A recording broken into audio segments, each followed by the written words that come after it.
Hi everybody, it's the Ruthless Jobber here. Welcome back to the channel. This is episode 3 of our Underground Wrestling UK save on TEW 9. This is Fright Night 2 and it is now December in 2024. Give the night off. I always skip this one.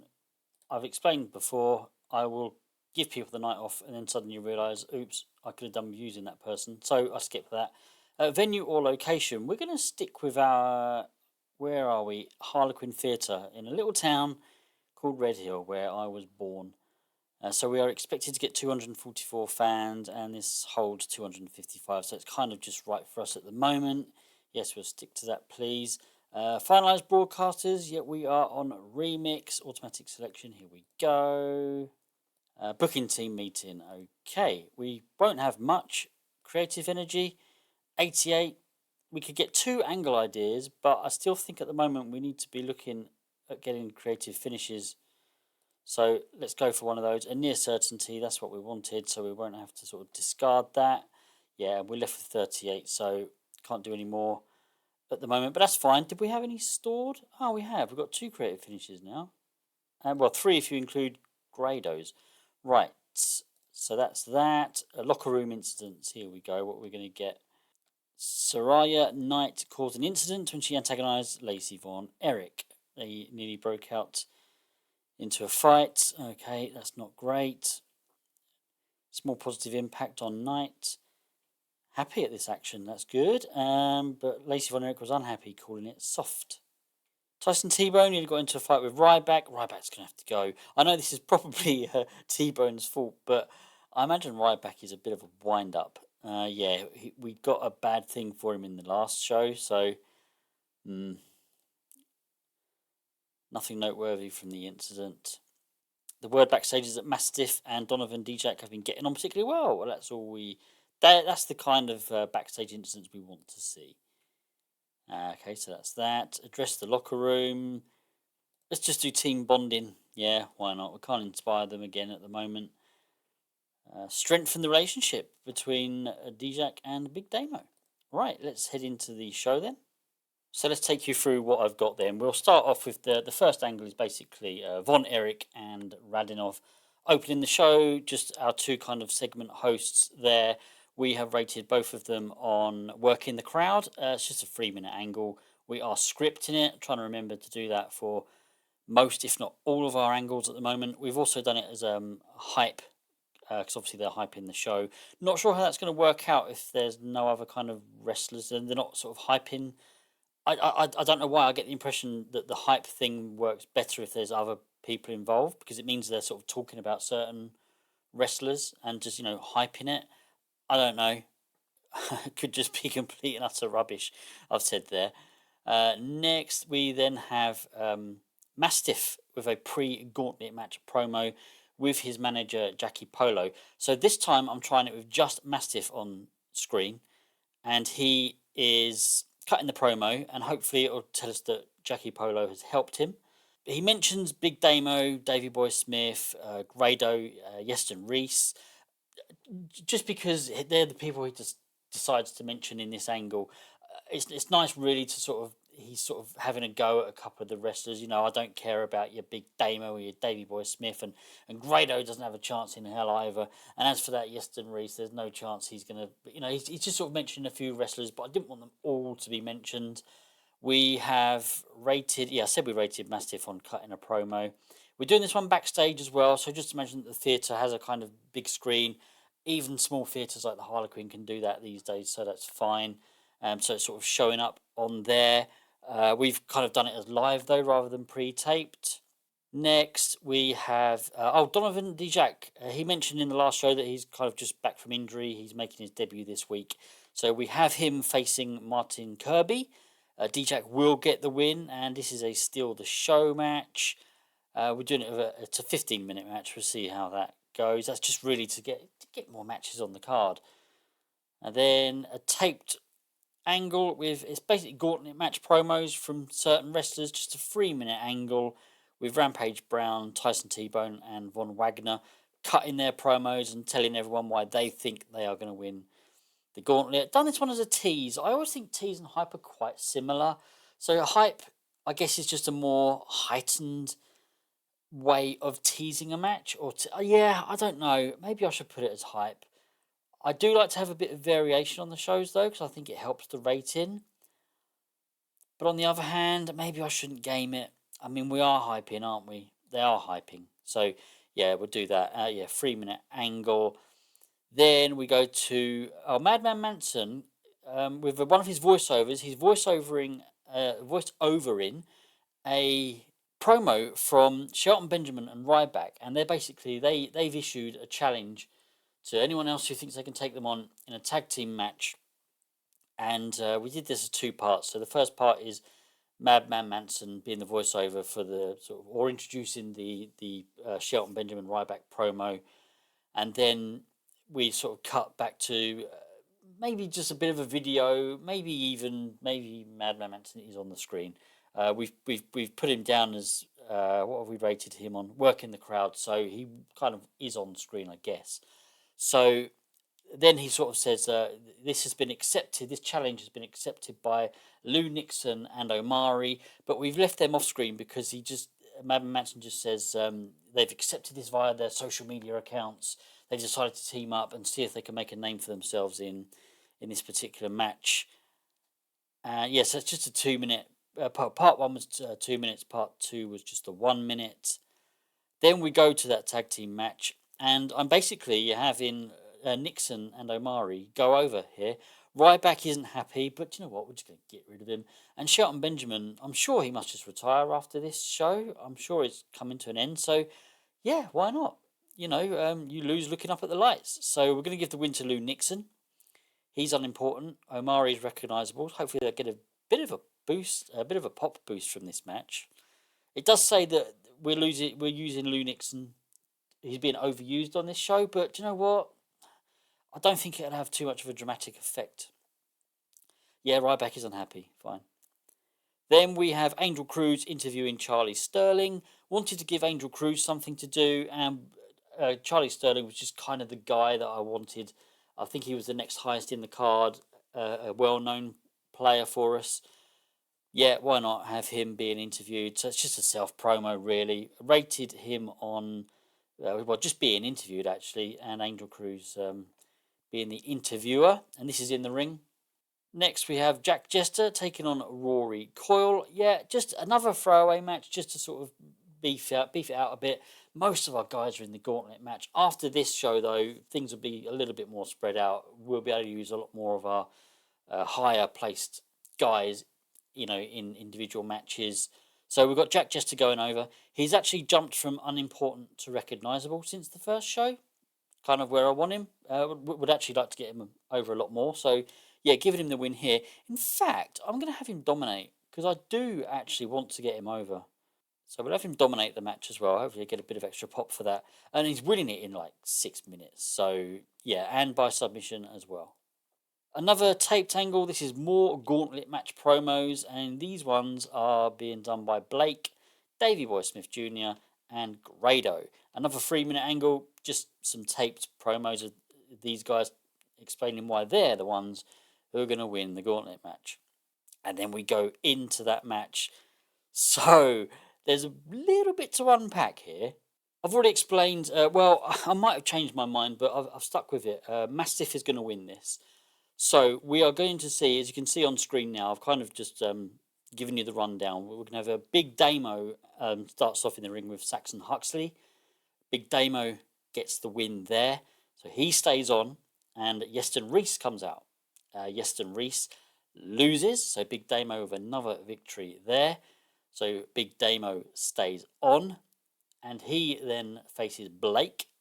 Blake is also knocked out. Big Damo gets the win over Blake. I haven't sort of described how. I'm not going to go into too much detail. But then Von Wagner comes in and he faces Big Damo. And Von Wagner manages to get the pin over Big Damo. Big Damo obviously lasted quite a while, really. Maybe a little bit tired. Von Wagner, you know, fresh legs, fresh body, comes in, gets the win. And then Rampage Brown comes in, see if he can do something against Von Wagner, but no, Von Wagner gets the win over Rampage Brown. Then Tyson T-Bone enters, and Tyson T-Bone gets the win over Von Wagner, but that is because Big Damo comes back and helps Tyson T-Bone. Big Damo obviously annoyed that he got eliminated, so he comes out and gets his revenge on Von Wagner. We said we'd do this, introduce a couple more storylines, and a gauntlet match or any multi-man match really is a good way of doing that. Davey Boy Smith then enters to take on Tyson T-Bone, and Davey Boy Smith does get that win. So Davey Boy Smith will remain in the ring, but Grado comes out. So we've got two faces here. Grado facing Davey Boy Smith. Grado gets the win, and it's Mastiff that came out to interfere. Now, Mastiff knew he was next in line because he's the last one. So whoever won this, Mastiff knew he'd be taken. Now, he decided to not allow Davey Boy Smith to win this. He helped Grado.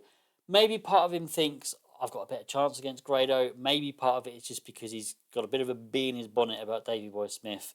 He cut a promo against him in the first show about, your father was a waste of space. He was a druggie. He was, he had one tiny little glimmer of success in his career, and you're just the idiot offspring is, even less of a man than he was. So there's a storyline going there. And then, so finally, we've got Mastiff and Grado facing off for the championship. Mastiff gets the win, but his manager, Jackie Polo, did give a helping hand. So Mastiff wins, and he will take the championship. We also had Grado being interfered by Shah Samuels. So Shah Samuels is feuding with Grado, and Shah Samuels obviously decided to come out and help Mastiff. He didn't win because of the interference though, so I didn't sort of mention it at the time of going through the results. But yeah, he just sort of interfered during the match, but it didn't. That's not actually what caused Grado to lose. Right, then the final angle is just Mastiff standing tall with the belt.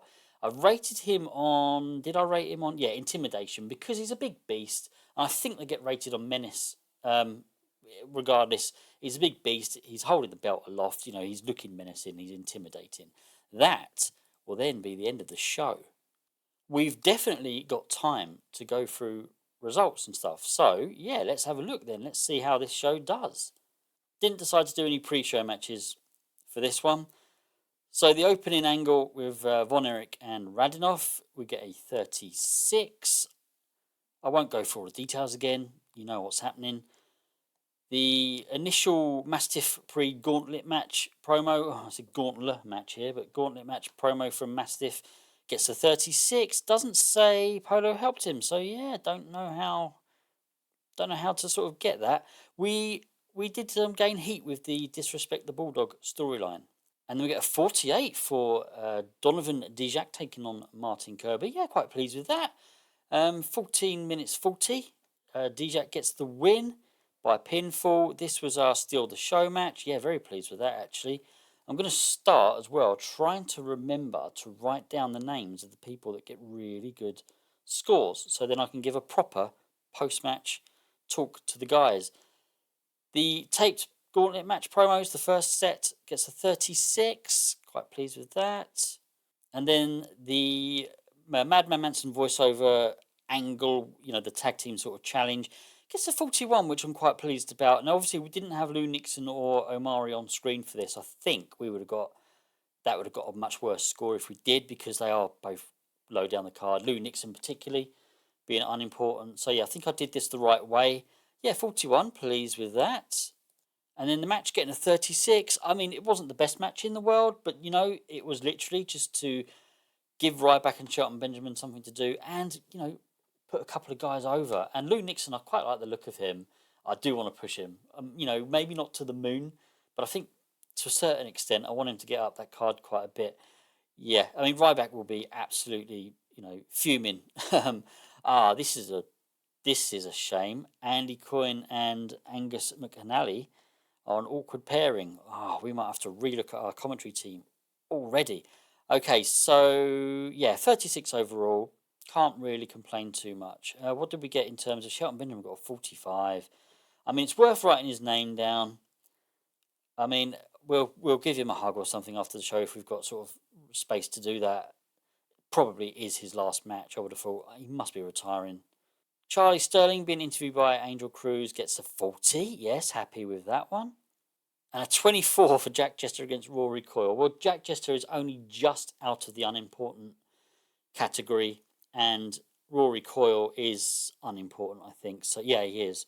So yeah, I wasn't expecting a miracle from this one. It would have been nice to got something a bit better though. But yeah, Jack Jester getting the win here. We do want him to get over. And then the second lot of taped promos for the Gauntlet match featuring Blake, Davey Boy Smith, and Grado gets a 34. And then the match, 43. Certainly can't complain, I don't think. Yeah, we've gone through the results. I won't go all through it again. We are getting that penalty for the commentary team again, which is unfortunate. We've got two storylines that advanced, and the Disrespect the Bulldog one did gain heat again. Yeah, we need to make sure our storylines get a good start. I don't have a lot of success with storylines in my TEW IX series so far. Yeah, 43, quite pleased with that. What about the final segment with Mastiff 45 holding the belt aloft? Okay, yeah, happy with that. 43 overall. 24 regions we have gained pop in. That's great. Let's go to the post-show stuff then. Address the locker room. Yeah, I'm going to give it to, well, Dijak, I think, Donovan Dijak, we will compliment on a good performance or praise for a great performance. And then Shelton Benjamin, it's probably, as I say, his last match. Give him a hug. Make the speech. Dijak seemed pleased, and Shelton Benjamin seemed pleased. Financial report. We lost money on the show. Really need to start clawing some of that back with sponsorships soon. Popularity. Yeah, we've actually seen some proper movement now in America, which is good. That is good. Yeah, happy with that.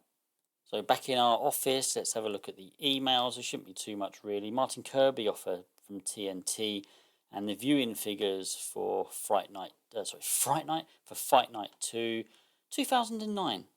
Can't expect to get millions just yet. A quick look at the roster. At this sort of stage, at this sort of level, you do see jumps. So people, can quite easily kind of go up, down. So who was the guy? Lou Nixon. See, look, Lou Nixon already jumped up to recognisable with that win. Jack Jester's still recognisable. That's good. Okay, yeah. I mean, I don't want to go through everything, but that's cool. Shelton Benjamin. Just a quick look at him. Retiring in 19 days. Yeah, that was his last. Well, certainly his last match for us.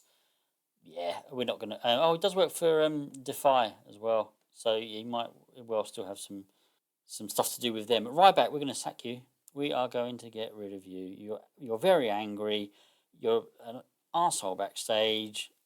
Off you go. It's a shame in a way. I mean, I know, like, even in real life, he's not very well liked, but he had a bit of popularity that we could have used. But no, get rid. Don't care. Not interested. Okay, that's going to be the end then of this episode, I think. Let me know if you like this format of going through the booking and then the results. I think if it doesn't take all that long, I think that's something we can do going forward. I do still like the idea of doing some episodes though that might not even have a show. We just sort of go through a few things backstage.